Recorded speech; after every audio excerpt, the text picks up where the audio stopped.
Video ini dibuat untuk membangkitkan rasa syukur kita. Untuk memulainya, yuk kita like dan subscribe video ini. Jangan lupa bunyikan lonceng. Oke? Hai family, kali ini kita akan membahas tentang mengendalikan keinginan.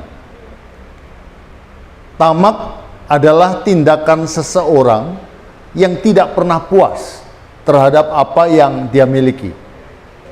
Dia terus mengejar apa yang belum dia miliki, sekalipun apa yang dia kejar itu tidak lebih baik dari apa yang sudah dia miliki. Dia tidak peduli sekalipun sudah mempunyai rumah bagus. Dia tidak peduli sekalipun sudah mempunyai mobil bagus. Dia tidak peduli sekalipun sudah mempunyai kedudukan bagus. Ketika matanya berhasrat memiliki sesuatu, maka dia akan memaksa dengan segala macam cara untuk mendapatkannya. Itulah yang dilakukan seseorang yang namanya Nabot. Saya tidak habis pikir dengan dia. Apa yang ada di dalam otaknya? Dia terkenal sebagai orang kaya, hartanya ada di mana-mana, bisa sampai 7 turunan, kekayaannya tidak akan habis. Tapi masih saja iri terhadap petani miskin. Memang keinginan mata jika tidak dikendalikan bisa membawa petaka. Mulanya Nabot berjalan di sekitar rumahnya. Lalu matanya tiba-tiba memandang sesuatu yang indah, yaitu kebun anggur yang subur dan sedap dipandang mata. Tergeraklah dia untuk memilikinya.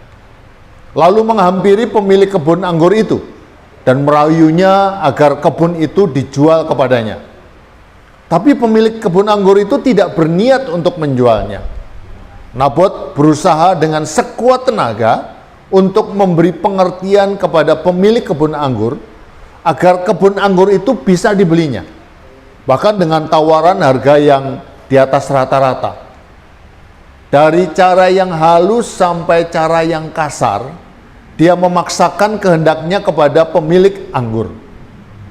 Pemilik kebun anggur bertahan untuk tidak menjualnya. Dan apa yang terjadi?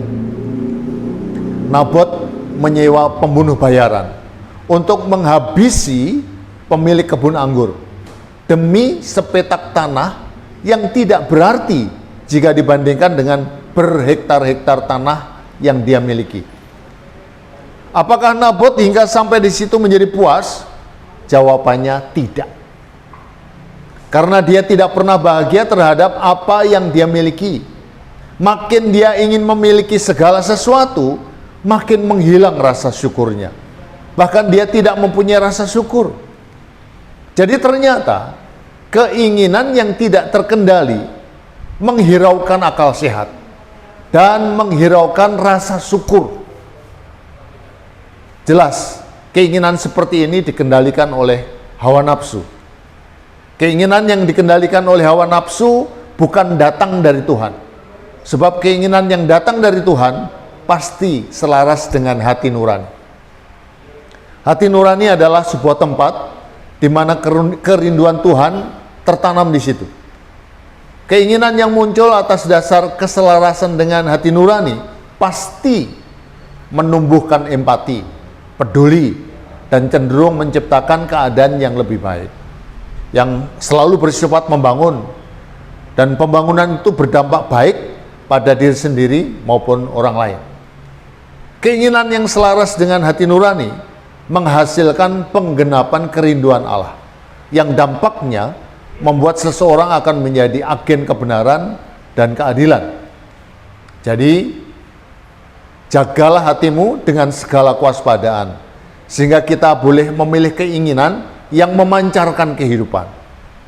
Kalau keinginan seperti itu menjadi bagian dalam hidup kita, maka hidup kita akan dipenuhi dengan rasa syukur. Oleh sebab itu, teruslah mengingat kebaikan Tuhan. Dengan begitu, kita telah mengakui keberadaannya, dan itu sama artinya kita telah menghadirkan Tuhan. Kehadiran Tuhan membuat hati kita terus meluapkan rasa syukur. As for K, yes.